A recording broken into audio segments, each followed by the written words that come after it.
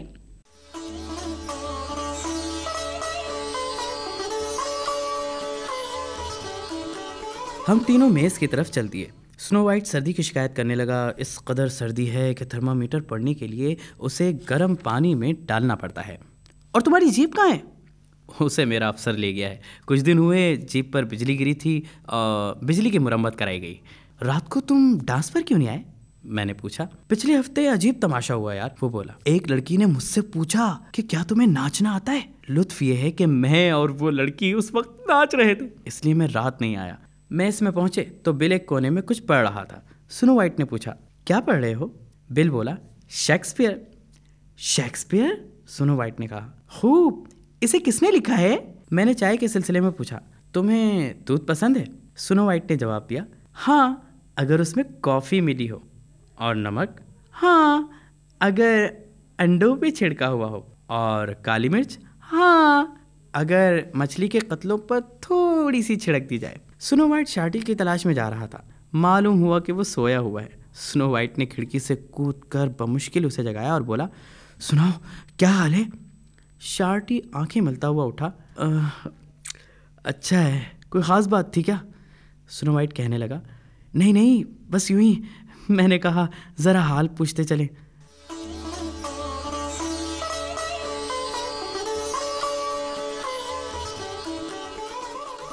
حماقتیں شفیق الرحمان کی چھٹی کتاب ہے۔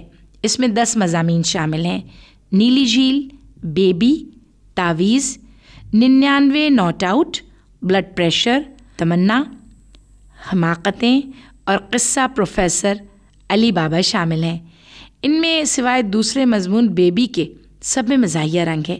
بیبی ایک سنجیدہ موضوع کا مضمون ہے جس میں ایک مشہور کرکٹر خود کو اناڑی ظاہر کرتا ہے۔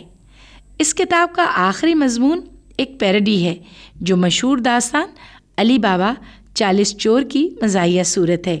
ان کی دوسری کتابوں میں کچھ اور پیروڈیز بھی ہیں اور ان کو اسی بنا پر ماسٹر آف پیروڈیز بھی کہا گیا ہے۔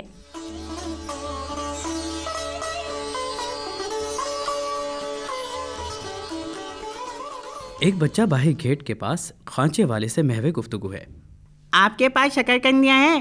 نہیں، شکرکندیاں تو نہیں ہے۔ کھیرے ہیں؟ نہیں مگر سنگترے ہیں۔ اور ککڑیاں ہیں؟ نہیں، ککڑیاں نہیں مگر کیلے ہیں۔ اور گنڈیریاں؟ نہیں لیکن سیب ہے۔ اور تو بھائی کیوں نہیں کہتے تھے تمہارے پاس فروٹ بالکل بھی نہیں ہے؟ چند بچے بیٹھے ہوئے بڑوں کا مذاق اڑا رہے ہیں۔ ایک بچہ کہہ رہا ہے کہ ان لوگوں کی حالت یہ ہے کہ اگر انہیں کوئی لطیفہ سناؤ تو سن چکنے کے بعد پوچھتے ہیں پھر کیا ہوا؟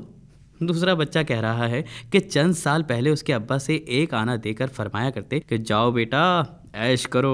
اب بتائیے ایک آنے میں کیا ہو سکتا ہے؟ ایک بچے کو دکاندار نے 1 روپے کی رزگاری دیتے وقت جلدی میں 17 آنے دے دیے ہیں، مگر بچے کو یقین ہے کہ اس سودے میں بھی اس نے کچھ بچا لیا ہوگا، آخر کو دکاندار تھا بھائی۔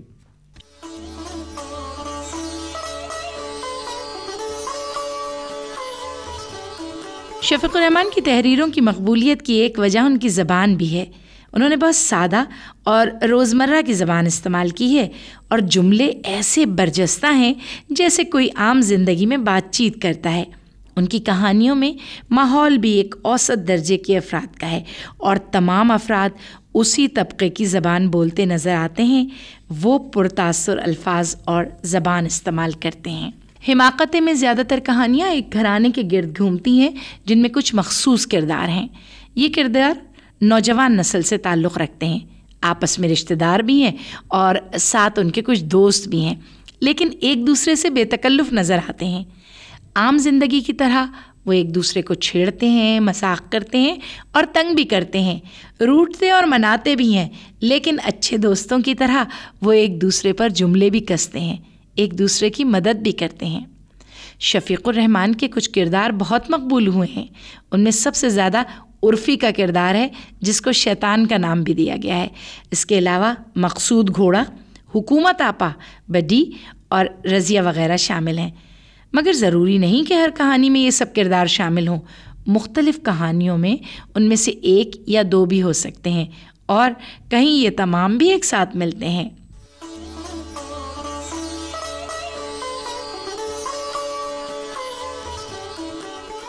ہمارے ماسٹر صاحب بڑے خونخوار قسم کے آدمی تھے. یوں تو وہ بیچلر آف آرٹس تھے، لیکن بعد میں ہمیں پتہ چلا کہ شادی شدہ ہیں اور کئی بچوں کے باپ ہیں. وہ ان حضرات میں سے تھے جو آپ سے سوال پوچھیں گے، آپ کی طرف سے خود جواب دیں گے اور پھر آپ کو ڈانٹیں گے بھی کہ جواب غلط تھا. ان کے نوکر کی زبانی معلوم ہوا کہ انہیں نیند میں بولنے اور چلنے پھرنے کی بیماری تھی اور وہ سوتے ہوئے پیدل چلا کرتے تھے، حالانکہ ان کے پاس ایک تانگا تھا اور ایک سائیکل تھی. انہیں کھیل کود کا تو بہت شوق تھا، لیکن فقط اتنا کہ ریفری بن کر خوش ہو لیا کرتے. ایک مرتبہ وہ فٹ بال کے میچ میں ریفری تھے کہ یک لک جوش میں آ گئے اور گیند لے کر خود گول کر دیا. روفی کے ابا ہمیشہ ان سے کہا کرتے تھے کہ ماسٹر صاحب، آپ اس علاقے میں فٹ بال کے نمبر 2 کھلاڑی ہیں. ایک روز ماسٹر صاحب نے ان سے پوچھا کہ نمبر 1 کھلاڑی کون ہے؟ وہ بولے پتہ نہیں. ساری کلاس کا امتحان ہو چکا تھا، صرف میں اور روفی رہتے تھے. نچلی جماعتوں میں روفی کے چھوٹے بھائی ننھے میاں باقی تھے، کیونکہ اس بجلی کے گرنے کے سلسلے میں بھی وہ بطور تیماردار شریک تھے. میں اور روفی مجرموں کی طرح کمرے میں داخل ہوئے. ماسٹر صاحب نے ہمیں بتایا کہ وہ ہمارا فقط زبان امتحان لیں گے اور بالکل آسان سے سوال پوچھیں گے، گھبرانے یا ڈرنے کی کوئی بات نہیں ہے. انہوں نے روفی سے پوچھا تمہیں کس نے بنایا؟ روفی ہاتھ سے اشارہ کرتے ہوئے بولے جناب اتنا تو مجھے خدا نے بنایا تھا، اس کے بعد میں خود بڑا ہوں. اس وقت تم ایک چھوٹے سے لڑکے ہو، جب بڑی ہوگے تو کیا بنو گے؟ میں انسان بنوں گا. تم نے ایسی عجیب آنکھیں کہاں سے پائیں؟ جی یہ چہرے کے ساتھ ہی آئی تھی. اب ماسٹر صاحب مجھ سے مخاطب ہوئے، بتاؤ ہاتھی کہاں پائے جاتے ہیں؟ جناب ہاتھی اتنے بڑے ہوتے ہیں کہ ان کے کھوئے جانے کا سوال ہی پیدا نہیں ہوتا. میرا مطلب ہے کہ ہاتھی ملتے کہاں ہیں؟ جہاں اور ہاتھی ہوں وہاں. کیا یہ سچ ہے کہ ہاتھیوں کا حافظہ بہت تیز ہوتا ہے اور وہ کبھی نہیں بھولتے؟ جی ہاتھیوں کے پاس یاد رکھنے کے لیے باتیں ہی کون سی ہوتی ہوں گی. اچھا چلو ٹھیک ہے، لومڑی کی کھال کا کیا فائدہ ہے؟ وہ جناب لومڑی کو گرم رکھتی ہے. ماسٹر صاحب کا چہرہ روفی کی طرف پھر گیا. اگر ایک شخص نے ایک الو 15 روپے 3 آنے 1 پائی میں خریدا اور 7 روپے 10 آنے 11.5 پائی میں بیچ دیا تو اسے کتنا نقصان ہوا؟ جناب میں نے آج تک الو اتنا مہنگا بکتا نہیں دیکھا. میں نے ڈرتے ڈرتے کہا. اور تم نے؟ میں نے تو کبھی الو دیکھا ہی نہیں ہے جناب. روفی بولے غضب خدا کا، تو آج تک تم نے الو نہیں دیکھا؟ میری طرف دیکھو، نیچے کیا دیکھ رہے ہو؟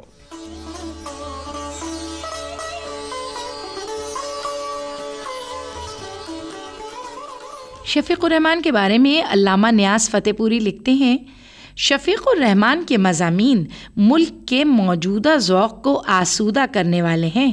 ان کا مزاح محض مذاق کی حیثیت نہیں رکھتا، بلکہ اس میں ہماری زندگی کے مختلف پہلوؤں پر اچھی خاصی رائے زنی پائی جاتی ہے اور ندرت و جدت بھی. اردو ادب کے ایک اور بہت بڑے نقاد پروفیسر احتشام حسین کا تبصرہ ہے کہ شفیق الرحمان محض مزاح نگار ہی نہیں، وہ زندگی کی پرسوزی سے بھی اتنے ہی قریب ہیں جتنے اس کے تربیہ پہلو سے.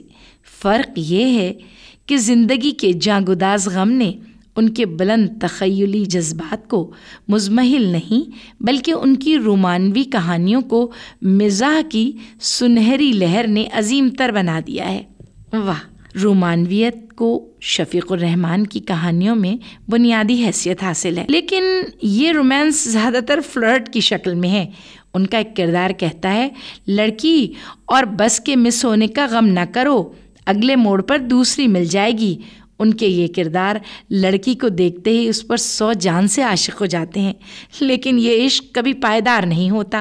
اس معاملے میں ان کا ایک اہم کردار روفی اور شیطان ہے، جو ہمہ وقت رومانس کے لیے تیار رہتا ہے. لطف کی بات یہ ہے کہ وہ رومانس چھپ کر یا چوری سے نہیں کرتا، بلکہ اپنے دوستوں کو بھی شریک کرتا ہے اور ان سے مشورے بھی لیتا ہے کہ اب کیا کرنا چاہیے. شفیق الرحمان کی کہانیوں کے کرداروں کے لیے رومانس روزمرہ سے الگ کوئی کیفیت نہیں ہے، بلکہ ایک طرح کا کام ہے. اسے بھی اس طرح سنجیدگی سے لیا جاتا ہے. چنانچہ جب ایک کردار کہتا ہے کہ مجھے ایسی لڑکی چاہیے جو تعلیم یافتہ ہو، مالدار ہو اور خوبصورت ہو، اس پر دوسرا کردار کہتا ہے کہ یوں کہو نا تم کو ایک ساتھ 3 لڑکیوں کی تلاش ہے.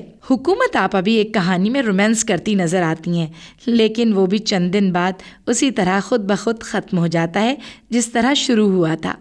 شیطان کو بہرحال آئے دن کسی نہ کسی لڑکی سے محبت ہو جاتی ہے اور پھر عجیب و غریب حرکتیں بھی کرتا ہے، مثلاً چھت پر ٹہلنا وغیرہ۔ شفیق الرحمان کی کہانیوں کی سچویشن بھی قاری کی جانی پہچانی ہوتی ہے، ایک عام متوسط گھر کی، باہر کی، تفریح گاہوں کی، اور ان کی اکثر کہانیوں میں مختلف سچویشنز بدلتی رہتی ہیں۔ اس کے لیے وہ کسی ربط کی ضرورت بھی محسوس نہیں کرتے، یعنی ایک سچویشن پر 2 یا 2 سے زیادہ کردار باتیں کر رہے ہیں اور کچھ ہی دیر بعد وہ کسی اور سچویشن پر ہوتے ہیں یا کردار بھی بدل جاتے ہیں۔ اسی طرح ان کی کہانیاں مختلف چھوٹے چھوٹے واقعات کا مجموعہ ہوتی ہیں، جیسے عام زندگی میں مختلف مناظر سے گزرتے ہیں۔ شفیق الرحمان کی بعض کہانیاں صرف عام لطیفوں کا مجموعہ لگتی ہیں، بلکہ یوں معلوم ہوتا ہے کہ مختلف لطیفوں کو جوڑ کر ایک کہانی کی شکل میں ترتیب دے دیا گیا ہے۔ اس کے بعد ایک لطیفہ واقعے کی صورت میں یا ڈائلاگ کی صورت میں آتا جاتا ہے اور یوں ہی کہانی ختم ہو جاتی ہے۔ اسی طرح بعض لطائف کو عملی شکل بھی دی گئی ہے، یعنی کردار اس پر خود عمل کرتے نظر آتے ہیں۔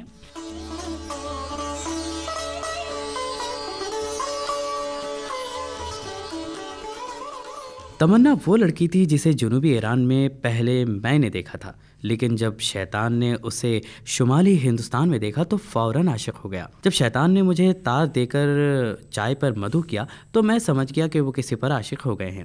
ایسے موقع پر وہ ہمیشہ تار دے کر ہی مدعو کیا کرتے ہیں۔ سپہر کو میں وہاں پہنچا اور حسب معمول مجھے وہ اسٹیشن پہ نہیں ملے۔ ان کے گھر پہنچ کر میں نے ہر جگہ ڈھونڈا سوائے اس جگہ کے جہاں وہ تھے۔ دیر کے بعد مجھے خیال آیا کہ چھت پر دیکھوں، کیونکہ عاشق ہونے کے بعد شیطان اکثر چھت پر ٹہلا کرتے ہیں۔ اوپر پہنچ کر دیکھا کہ وہ فرش پر بیٹھے ہوئے ہیں۔ غالباً اس کی وجہ یہ بھی تھی کہ وہاں بیٹھنے کے لیے اور کوئی چیز ہی نہیں تھی۔ جب وہ اپنے عشق کی داستان سنا رہے تھے تو میں خاموش بیٹھا اخبار پڑھ رہا تھا۔ میرے خیال میں ان کی یہ حرکت بالکل فضول تھی اور ان کی باتوں کا نہ سر تھا نہ پیر، لیکن میں نے ان لطیف جذبات کا اظہار نہیں کیا۔ جب انہوں نے ناکامی کی صورت میں اپنے آپ کو اس دنیائے فانی سے ڈسمس کرنے کی دھمکی دی تو میں چونکا۔ آخر تم کیا چاہتے ہو؟ میں نے اخبار کو تہہ کرتے ہوئے پوچھا۔ مجھے مدت سے ایسی لڑکی کی تلاش تھی جو تعلیم یافتہ ہو، سلیقہ شعار ہو اور خوبصورت ہو۔ تو تم کیوں نہیں کہتے کہ تمہیں 3 لڑکیوں کی تلاش تھی؟ دفتن مجھے وہ لڑکی مل ہی گئی۔ میں موٹر سائیکل پہ جا رہا تھا، راستے میں میں نے اس کی پشت دیکھی جو بلا شبہ دنیا کی حسین ترین پشت تھی۔ میں نے قریب جا کر لفٹ کے لیے پوچھا اور کہا کہ میں آپ ہی کے راستے پہ جا رہا ہوں۔ اس نے میری طرف دیکھا اور میں غش کھاتے کھاتے بچا۔ پھر اس نے کہا کہ میں اس جگہ اجنبی ہوں، کیا آپ اپنے مکان تک میری رہنمائی کر دیں گی؟ پھر میں نے کہا کہ میں اس جگہ اجنبی ہوں، کیا آپ اپنے مکان تک میری رہنمائی کر دیں گی؟ اس نے اپنے گھر کا مفصل پتہ بتا دیا اور بولی، خبردار جو میرا تعاقب کیا تو۔ اس کے بعد جو کچھ ہوا وہ اس شعر سے ظاہر ہے میرے دوست۔ از بالوں پر غبار تمنا فشردائم، پر شاخ گل گران ابور آشیان ماں۔ انہوں نے یہ شعر بالکل بے موقع پڑھا تھا اور بالکل غلط پڑھا تھا۔ غالباً انہیں اس کے معنی بھی نہیں آتے تھے، محض اس لیے پڑھ دیا کہ فارسی کا شعر تھا، اس میں تمنا کا ذکر تھا۔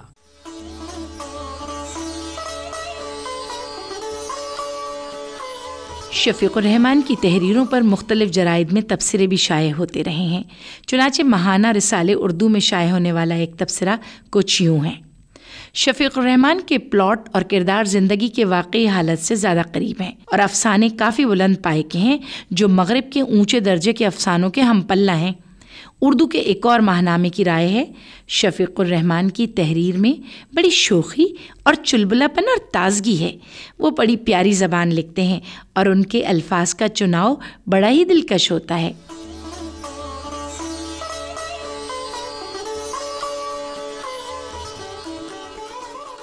ایک رات علی بابا ایک جلسے سے دیر ہوئے لوٹا۔ سونے کا قصد ہی کیا تھا کہ پڑوس سے باتوں کی آواز آئی۔ کھڑکی سے جھانک کر دیکھا تو کچھ جانوروں کو تھان پر باتیں کرتے پایا۔ علی بابا نہ حیران ہوا نہ پریشان، کیونکہ اس نے بزرگوں سے سن رکھا تھا کہ صدیوں پہلے جانور بڑی مسجع اور مقطع زبان میں کھلم کھلا باتیں کیا کرتے تھے۔ پرانی کتابوں میں جانوروں کے مکالمے بھی درج ہیں۔ علی بابا نے کان لگا کر باتیں سنی۔ دنیا کی سیاسی حالت پر گفتگو ہو رہی تھی۔ سب جانور اپنی اپنی بولیاں بول رہے تھے۔ گدھا کہہ رہا تھا، حضرات، انسانوں کی طرح اپنا وقت ضائع مت کیجیے، خدا کے لیے کوئی مفید بات کیجیے، یہ کیا بےہودہ موضوع لے بیٹھے ہیں آپ؟ اونٹ بولا، بھائی صاحب میں آپ سے متفق ہوں، آپ ہمیشہ عقل مندی کی بات کرتے ہیں۔ گدھے نے مسکرا کر کہا، شطرنج عجب گر بنواسند گدھارا، میرے خیال میں دنیا کا سب سے فرسودہ موضوع سیاست ہے۔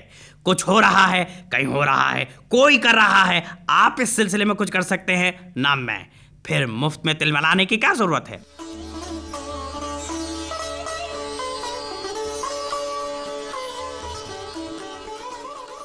مزاح شائع کرنے والے ایک رسالے نے لکھا ہے، شفیق الرحمان ان چند مزاح نگاروں میں شامل ہیں جنہوں نے بھرتی کی ایک چیز بھی نہیں لکھی۔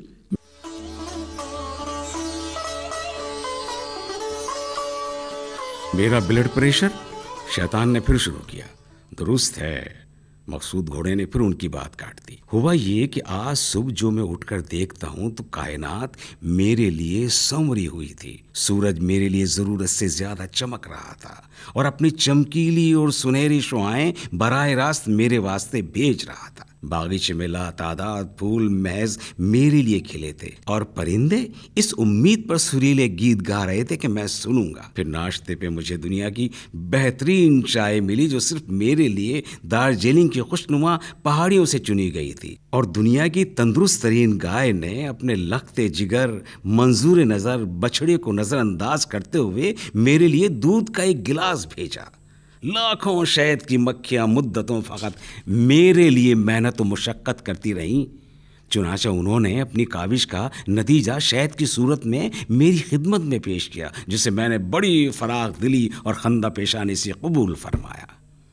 ہم مقصود گھوڑے کے ہاں رات کے کھانے پر مدعو تھے۔ اس کا گھر ہمارے ہاسٹل سے 7 میل دور تھا۔ وہاں سے رات کے 10 بجے آخری بس چلتی تھی۔ ابھی 9:30 بجے تھے اور کھانے کے بعد باتیں ہو رہی تھیں، قنوتیت اور رجائیت پر بحث ہو رہی تھی۔ لیکن اس میں ایسی کیا خاص بات ہے؟ ہر شخص صبح اٹھ کر سورج کو دیکھتا ہے اور حسب توفیق ناشتہ کرتا ہے۔ تم تو خواہ مخواہ بڑا چڑھا کر باتیں کر رہے ہو۔ بھلا آج تمہیں کون سی خوشخبری ملی جو اتنے مسرور ہو؟ آج تو مجھ جیسا خوش قسمت تمہیں آس پاس نہیں ملے گا بھائی۔ آج میں نے 13,000 مرتبہ سانس لیا ہے۔ آج میرا دل 57,000 مرتبہ دھڑکا ہے۔ آج میں طرح طرح کے حادثوں سے محفوظ رہا ہوں۔ آج میں کسی موٹر کے نیچے نہیں آیا۔ آج مجھ پر کوئی درخت نہیں آن گرا۔ آج میں کسی شعبے میں گرفتار نہیں کیا گیا۔ آج کسی نے میری جیب نہیں کتری۔ آج کسی لفنگے نے مجھے محض تفریحاً پیٹا نہیں، اور آج میں کسی پر عاشق نہیں ہوا۔ اور آج وہ اور بات ہے، گیدی صاحب بولے، حساس شخص کبھی بھی مسرور نہیں رہ سکتا۔ میں نے ایک جگہ پڑھا تھا کہ رجائیت پسند وہ خوش فکرہ ہے جو شیر سے ڈر کر درخت پر چڑھ جائے، اور جبکہ شیر نیچے کھڑا اس کا انتظار کر رہا ہو اور وہ آس پاس کے نظاروں سے خوب لطف اندوز ہوتا رہے۔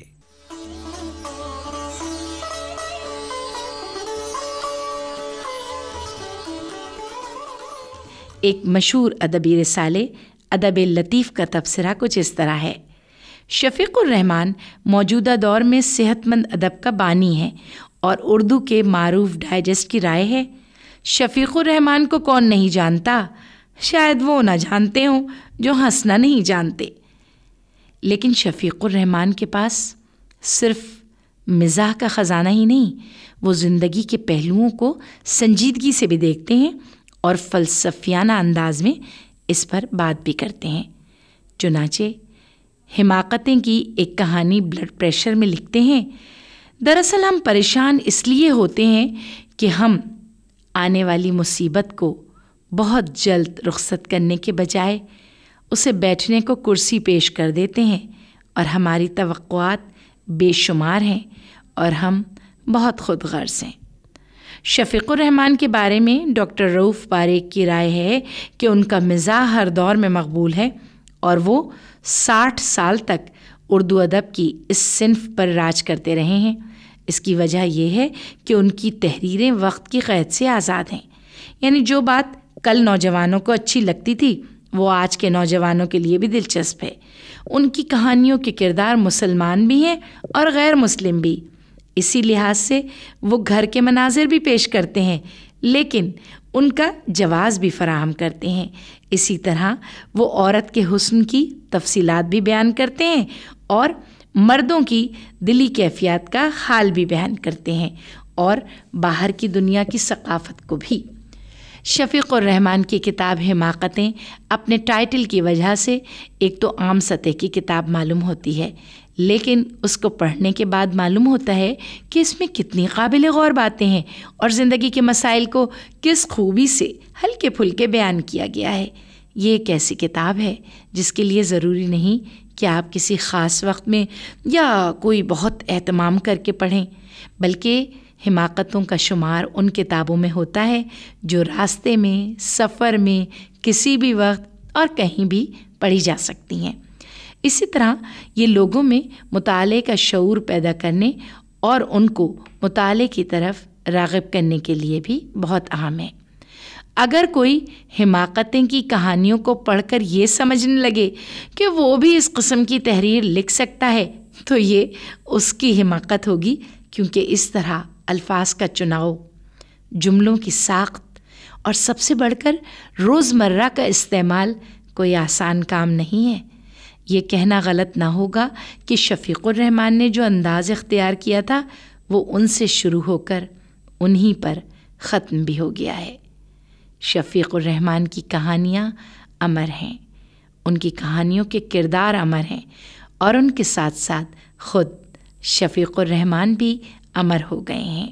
حماقتیں اور اس کی کہانیوں میں شامل کرداروں کی مقبولیت کا اندازہ اس بات سے بھی لگایا جا سکتا ہے کہ حماقتوں کے بعد شفیق الرحمن کو مزید حماقتیں بھی لکھنا پڑیں، اور اگر وہ مزید زندہ رہتے تو شاید حماقتیں ایک سیریز کی شکل میں ہمارے سامنے آتی۔ حماقتیں اور ان کی دوسری تمام کتابوں کے اب تک کئی ایڈیشنز شائع ہو چکے ہیں، اور حقیقت یہ ہے کہ زمانے کے بدلنے کے باوجود ان کتابوں اور کہانیوں کی مانگ آج بھی موجود ہے اور ان کتابوں کے مزید ایڈیشنز بھی شائع کیے جا رہے ہیں۔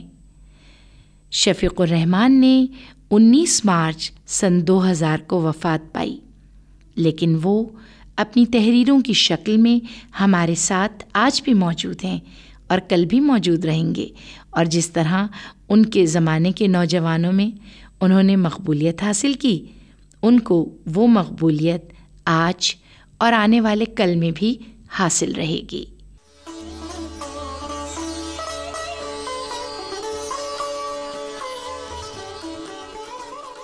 آئیے اب سنتے ہیں قارئین کی رائے۔ معروف انشائیہ نگار، کالم نگار ایس ایم معین قریشی کہتے ہیں، اس کی سب سے بڑی خوبی یہ ہے کہ اس میں برجستگی ہے۔ وہ اس طرح آتا ہے جیسے خزاں کے بعد بہار میں درختوں پر پتے آ جاتے ہیں۔ معلوم ہوتا ہے اس کو مصنف کو محنت نہیں کرنی پڑتی کہ الفاظ سے کھیل رہا ہے، الفاظ کا حلیہ بگاڑ رہا ہے یا الفاظ کی تکرار کر رہا ہے۔ یہ ایک ایسا قدرتی انداز ہے اور اتنا فطری مزاج ہے، اس لیے فوراً اثر کرتا ہے اس کی۔ اور میں یہ کہتا ہوں نہ صرف یہ مزاج احساس ہے بلکہ اس کی صحیح معنوں میں تقلید بھی نہیں ہو سکی آج تک۔ تھوڑا بہت جو ہے عکس اس کا ابن انشا کیا ملتا ہے۔ نیچر علیہ اس کا ایک پیسج میں چھوٹا سا ہے، میں آپ کو پڑھ کے سنا رہا ہوں حماقتیں کا۔ کہتے ہیں ابھی کچھ دن ہوئے، میں آدھی رات کو سنیما سے سیکنڈ شو دیکھ کر واپس آ رہا تھا۔ بڑا سخت اندھیرا تھا، سڑک بالکل سنسان پڑی تھی اور میں بے خبری میں آ رہا تھا۔ اچانک ایک بھاری بھرکم جسم سے میری ٹکر ہوئی۔ میں نے چونک کر کہا، بھائی تم نے مجھے ڈرا دیا، میں سمجھا تھا تم بھوت ہو۔ وہ جسم بولا، تو میں اور کیا ہوں، یہ کیا کر غائب ہو گیا۔ اب اس میں کسی لفظ کی کوئی تکرار نہیں آئی، کسی قسم کا کوئی لفظ کو میں بگاڑ نہیں آیا، اور ایک کیفیت پیدا کری ہے۔ ان کیا سچویشنل کامیڈی ہے، یعنی جو یہ صورتحال کیفیت سے پیدا کرتے ہیں۔ ایک اور پیسج اس میں ہے کہ رات کو میں نے شیطان سے تصویروں کے متعلق پوچھا کہ فلم کب دلواؤ گے؟ بولے کون سی فلم؟ کہا آج جو تصویریں اتاری ہیں وہ فلم۔ بولے کیمرہ تو خالی تھا، آج کل فلمیں ملتی کہاں ہیں؟ پوچھا تو پھر وہ تصویریں اتارنے میں کیا مسخرہ پن تھا؟ بولے ویسے ہی ذرا لطف رہتا ہے، ہاتھ میں کیمرہ ہو تو انسان ذرا اسمارٹ معلوم ہوتا ہے۔ تو یہ پوری کتاب میرے سامنے کہاں تک پڑھیں؟ لیکن بات یہ ہے صاحب کہ یہ ان کا جو فضا ہے ایک کیف کی صورت پیدا کر دیتا ہے. اور ماہر تعلیم پروفیسر سیما سراج.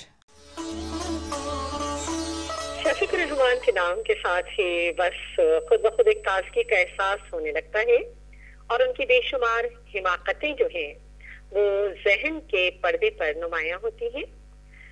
حقیقت یہ ہے کہ دوسروں پر ہنسنے اور دوسروں کو ہنسانے میں بڑا فرق ہے. شفیق الرحمان دوسروں کو ہنسانے کا فن خوب جانتے ہیں.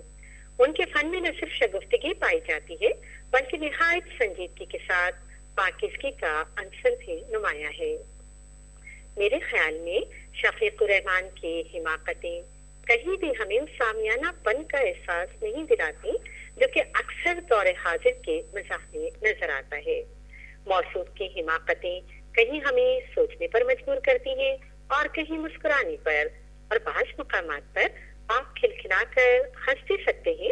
یہ آپ پر منحصر ہے کہ آپ کتنے حصے مزاح رکھتے ہیں. آپ کا ذوق مزاح وہ کسوٹی ہے جس پر آپ شفیق الرحمان کی مزاح کو پرکھ سکتے ہیں. شفیق الرحمان کہنے کا ہنر خوب جانتے ہیں. ہاری چوٹ کھا کر مسکراتا ہے.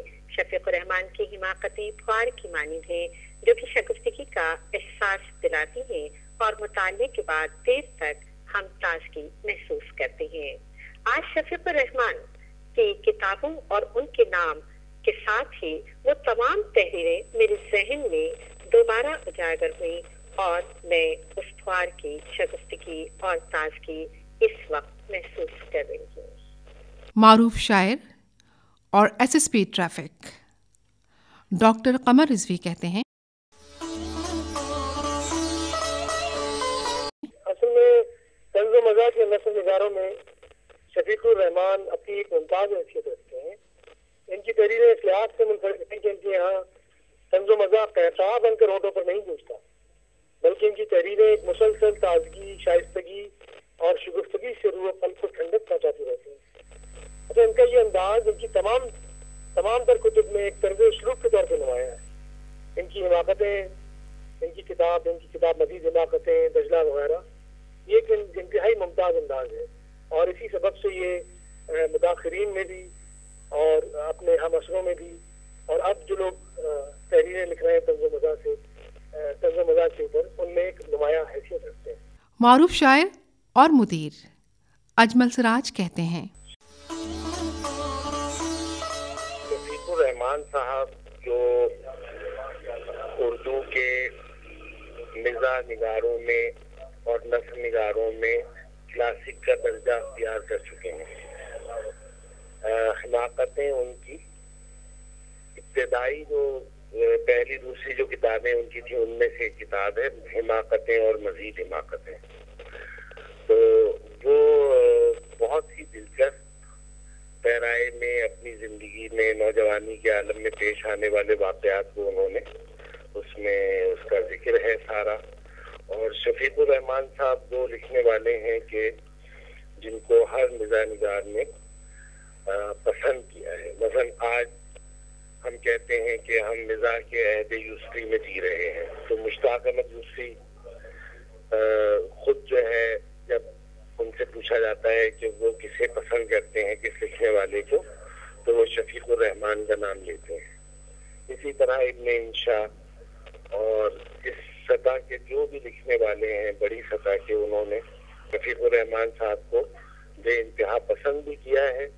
اور یوسفی صاحب تو کہتے ہیں کہ میں نے ابتدا میں جو ہے وہ پسند کیا، ان کے انداز میں لکھنا شروع کیا، ان کو فالو کیا اور یہ یقیناً انہی کتابوں کے ذکر کا تذکرہ ہے جو آج جن پر ہم گفتگو کر رہے ہیں یعنی حماقتیں. پھر ایک اس کے بعد آئی تھی مزید حماقتیں. تو یہ مزاح کی جو ابتدائی اور جو بنیادی کتابیں ہیں اردو کی ان کی گنی چنی چند کتابوں میں اس کا تذکرہ ہوتا ہے. شفیق الرحمان کی ویسے تو ہر تحریر ایسی ہے کہ جو زندگی سے جڑی ہوئی ہے لیکن اس میں بطور خاص جو آدمی کو انسان کو اپنی جوانی کے ایام میں نوکری اور پڑھائی کے دوران دوستوں کے ساتھ جو ملنے جلنے میں جو واقعات پیش آتے ہیں ان سے زندگی کو پانے کی, زندگی کے معاملات کو دکھانے کی ایک بہت ہی کامیاب کوشش ہے. معروف ادیبہ اور ڈرامہ نگار حسینہ معین کہتی ہیں, جب پڑھنا شروع کرتے ہیں, بہت ساری کتابیں پڑھتے ہیں, تو کچھ کتابیں یادداشت میں محفوظ ہو جاتی ہیں. تو مجھے شفیق الرحمان اس لحاظ سے بہت مزہ آیا کرتا تھا کہ وہ جو گھروں میں بہن بھائیوں کی شرارتیں ہوتی ہیں, ان کی کتابوں میں ہمیں وہی چیزیں ملتی تھی. اور ایک جو بڑی بہن کا ڈکٹیٹر سا انداز ہے جس کو ہم اس وقت اپنے لیے بڑا بوجھ تصور کرتے ہیں, وہ ملتا تھا. تو اب کبھی یاد کرو تو ذہن میں ایسا لگتا ہے کہ وہ ہمارے گھروں میں رہتے تھے. اب اگر ہمیں کہیں ہم رائٹر سے یا کہانیوں سے خود کو نہیں ملا پاتے تو اس کی وجہ شاید وہ ایک کمی ہے کہ وہ ہمارے گھروں میں ایسے رہتے تھے کہ اگر موزے ڈھونڈ رہی ہے بہن تو بڑے بھائی نے آ کے کس طرح ان سے کیا جملہ بولا. وہ جو مکالمے کا انداز تھا وہ بہت سادہ اور بہت اچھا ہوا کرتا تھا. تو میرے ذہن میں ان کا حکومت آپا اور بہت سے ایسے کیریکٹر جو ذہن میں نہیں آ رہے, لیکن وہ اس لحاظ سے پہلی محبتیں, پہلا امکانہ پن, پہلا سفر, وہ سب بہت مزے کا یاد ہے. تو میرا خیال ہے کہ وہ ایسے تھے جیسے کہانیوں سے نکل کے اپنے سفر اچھا کیا, کراچی سے نکل کے لاہور تک گئے. شفیق الرحمان میرے ذہن میں ایسے محفوظ ہے. معروف افسانہ نگار محترمہ سائرہ غلام نبی کہتی ہیں, شفیق الرحمان صاحب کے بارے میں یہی کہ سب سے پہلی بات تو میں یہی کہنا چاہوں گی کہ ان کا ایک بیک گراؤنڈ جو تھا وہ فوجی تھا اور وہ کرنل کے عہدے پر فائز تھے. اس کے باوجود انہوں نے جتنی خوبصورت اور لطیف نثر لکھی ہے وہ مثالہ. ان کی نثر میں بہت لطافت تھی, بہت سچائی تھی اور ایک ایسا ماحول تھا کہ جسے ہم جب بھی پڑھتے ہیں تو ہمیں ایسا لگتا ہے کہ ہم ایک نئے سرے سے ہمیں زندگی میں خوبصورتی کو دریافت کریں. ان کے کیریکٹر جتنے بھی ہیں, شیطان ہے, روپی ہے, حکومت آپا ہے, وغیرہ وغیرہ, ننھے میاں ہیں, یہ سارے کردار آج بھی ان صفحات پر زندہ ہیں. اور وہ ماحول اتنا خوبصورت اور اتنا زندہ ماحول ہے کہ اس کو جس صفحے سے بھی کھولو ایک لطافت کی لہریں جو ہیں وہ بہنا شروع ہو جاتی ہیں اور زندگی بڑی خوبصورت لگنے لگتی ہے. یہ ایک انتہائی پازیٹیو بات ہے جو شفیق الرحمان کی نظر پڑھتے ہوئے مجھے محسوس ہوتی ہے. اور حماقتیں میں کو ہر سال یوں سمجھے کہ میں ہر سال کچھ دن ضرور حماقتوں کی نظر کرتی ہوں. اس کے علاوہ ان کی جو دوسری کتاب ہے مزید حماقتیں, اس کے ساتھ ہی جڑی ہوئی ہے, یعنی کہ اس کا دوسرا سیکول ہے, وہ بھی انتہائی خوبصورت ہے. اور جب مزید حماقتیں جب ہم پڑھتے ہیں تو اس میں سفر نامہ, سنباد جہازی ہے, اور یہ سارا جو ہماری تاریخی یا اساطیری کہانیاں تھیں, ان کہانیوں کو انہوں نے یہ کہنا چاہیے کہ ان کہانیوں کو انہوں نے اپنے انداز میں ایک بار پھر لکھا, اور وہ اتنی خوبصورت انداز میں لکھا کہ مزہ آ جاتا ہے, لطف آ جاتا ہے.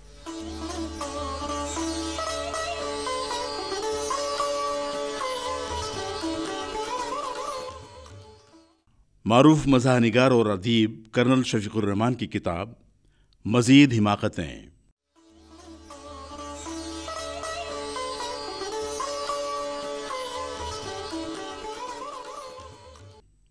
کتاب کہانی آپ نے سنی. تحریر و تحقیق پرویز اختر.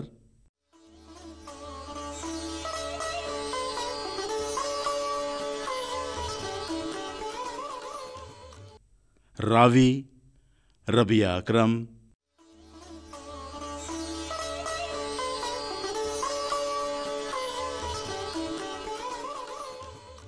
خاکہ آوازیں آصف الیاس.